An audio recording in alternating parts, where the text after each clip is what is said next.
1. How things started. Once upon a time there was a boy, just like me. He had to stay in bed in the morning until 7 o'clock, until his family was ready to get up. So did I. As he was always awake long before this time, he used to lie there and think about all sorts of curious things. So did I.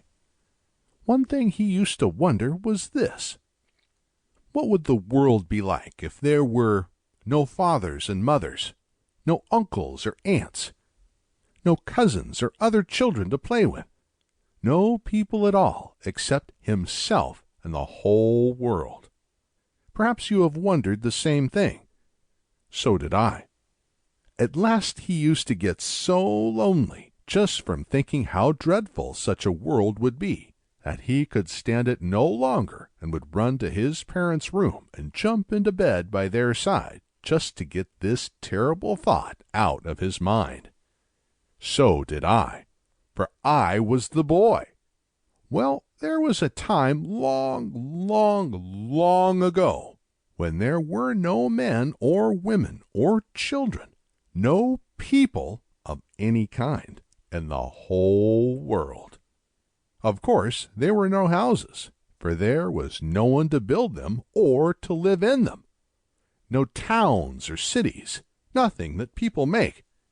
There were just animals, mastodons and dinosaurs, birds and butterflies, frogs and snakes, turtles and fish. Can you think of such a world as that? Then, long, long, long before that, there was a time when there were no people and no animals of any sort in the whole world. There were just growing plants. Can you think of such a world as that? Then long, long, long, long, long, long before that, there was a time when there were no people, no animals, no plants, in the whole world. There was just bare rock and water everywhere. Can you think of such a world as that? Then, long, long, long, long, long, long, you might keep on saying long, long, long all day and tomorrow and all next week and next month and next year, and it would not be long enough. Before this, there was a time when there was no world at all. No world at all. Only the stars and God who made the stars. Now, real stars are not things with points like those in the corner of a flag or the gold ones you put on a Christmas tree. The real stars in the sky have no points. They are huge burning balls of fire. Balls of fire. Each star, however, is so huge that there is nothing in the world now anywhere nearly as big. One little bit, one little scrap of a star is bigger than our whole world. Than our whole world. One of these stars is our sun.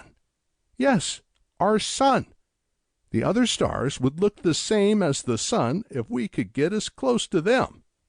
But at that time, so long, long ago, our sun was not just a big, round, white, hot ball as we see it in the sky today.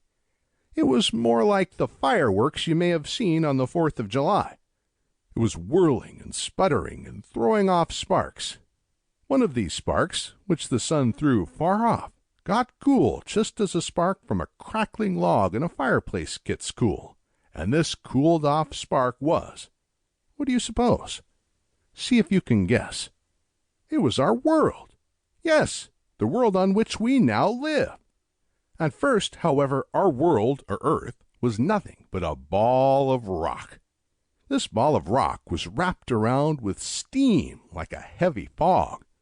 Then the steam turned to rain, and it rained on the world, until it had filled up the hollows and made enormously big puddles. These puddles were the oceans. The dry places were bare rock. Then, after this, came the first living things.